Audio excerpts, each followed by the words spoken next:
This is 7 National News, and in our top story, the UAE Vice President, Prime Minister and ruler of Dubai, His Highness Sheikh Mohammed bin Rashid Al Maktoum, received President John Dramani Mahama of Ghana and his accompanying delegation in Dubai on Friday.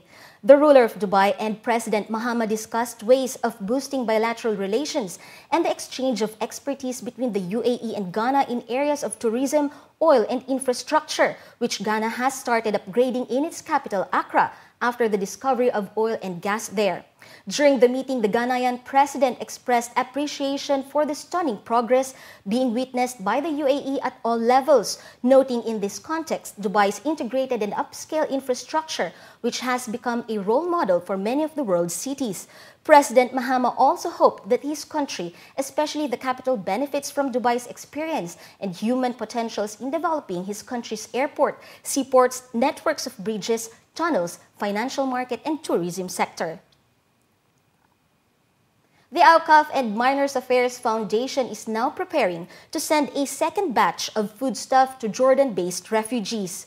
This comes in addition to the millions of dirhams that have been sent to Syrian refugees braving extreme cold conditions this winter along the borders of the country, and includes a consignment of meat, which has also been distributed. The foundation, in collaboration with the UAE Embassy in Jordan, has distributed 24,000 kilograms of meat worth about 1 million dirhams to 50,000 Syrians at Jordan's Zaatari camp.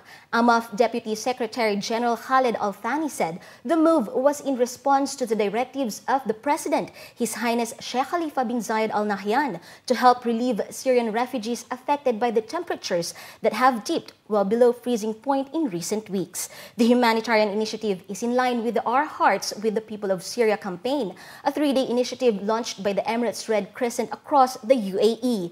Large amounts of in-kind donations and more than 120 million dirhams from a 2-day telethon last weekend have been added to the tens of millions of dirhams already donated by individual and group donors across the UAE to help refugees endure the harsh winter in refugee camps. More than 2.3 million traffic offences have been recorded in Dubai for 2013. It's a concerning average of more than 6,000 violations a day, with speeding the most common offence. Speeding offences stood at 1.19 million, which is 67% of the total violations. 36 fines were issued for driving below the speed limit. 174 fines were issued for driving without using eyeglasses or eye lenses, and 153 for allowing children below the age of 10 sit in the front passenger seat. 7,203 fines were issued for parking in spaces for the handicapped. 13,095 fines were issued for jumping the red signal, 362 for running away from police, 91,313 for causing a traffic jam, and 32,660 fines were issued for not maintaining a safe distance between vehicles. Other offences involved blocking traffic, failure to use the seatbelt, driving with an expired driving license or vehicle registration, while 21,363 were fined for driving in Dubai with an invalid license. Major General Mohammed Saif Al-Zafin, Chief of Dubai Police Traffic Department, said nearly 1.5 million of traffic fines were issued in the absence of drivers. Meanwhile, Sharjah police said 308,014 motorists were booked for speeding in the third quarter of 2013, almost double of the 181,725 offences registered in the same period last year. Additionally, 4,429 motorists were booked for speaking on mobile phones while driving, compared to 1,990 in the same period of 2012. Major Abdul Rahman Mohammed Khater, head of traffic awareness at the Sharjah Traffic and Patrols Police, said lane discipline violations were recorded at 37,645 as compared to 24,327 issued last year. He added that 11,218 motorists were issued tickets for not wearing the seatbelt, while the number of motorists jumping the signal rose to 10,301 compared to 1,128 the previous year. However, violations regarding leaving safe distance between vehicles saw a significant drop from 2,822 to only 265, owing to the extensive awareness campaigns aimed at educating road users to respect traffic laws. In an effort to ensure tourists and residents enjoy the New Year's Eve celebrations, Dubai's Roads and Transport Authority is offering its wide range of marine transit modes.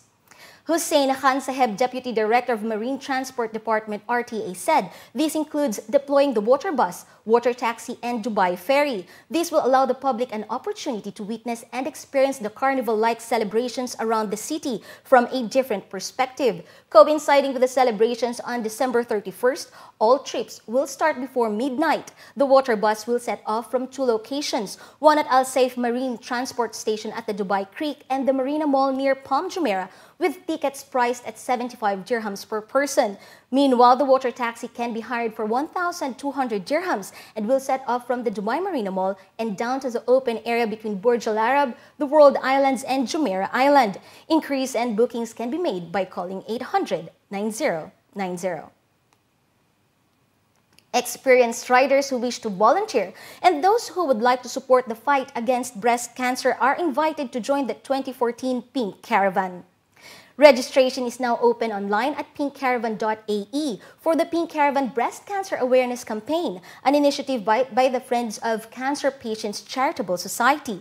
The fourth annual event is aimed at raising funds and awareness in the community about breast cancer. It will span up to 80 hours of riding and 400 kilometers and promises the involvement of high-profile leaders and celebrities. It will take off in Sharjah on February 15th and journey through the Northern Emirates, pass through to Dubai, Al Ain, and conclude in Abu Dhabi on February 25th. Mobile medical units will also be present in the journey across the country to provide free early detection and screening tests. Early detection of breast cancer improves the chances of survival by up to 95%. And in other news, Kalyan Jewellers, one of India's leading company, rolled out its much-awaited overseas expansion. It has been a star-studded and busy weekend for the company that invested more than 140 million dirhams in the first phase of its expansion project in the UAE. On Thursday, Kalyan opened 4 stores in Dubai, 1 in Abu Dhabi and 1 in Sharjah. Bollywood giant Amitabh Bachchan and daughter-in-law Aishwarya Rai Bachchan were in attendance, as well as South Indian superstars Nagarjuna, Prabhu, and Manju Warrier for the Thursday rollout, which concluded with more celebration and a concert with award-winning musical composer and playback singer Shankar Mahadevan.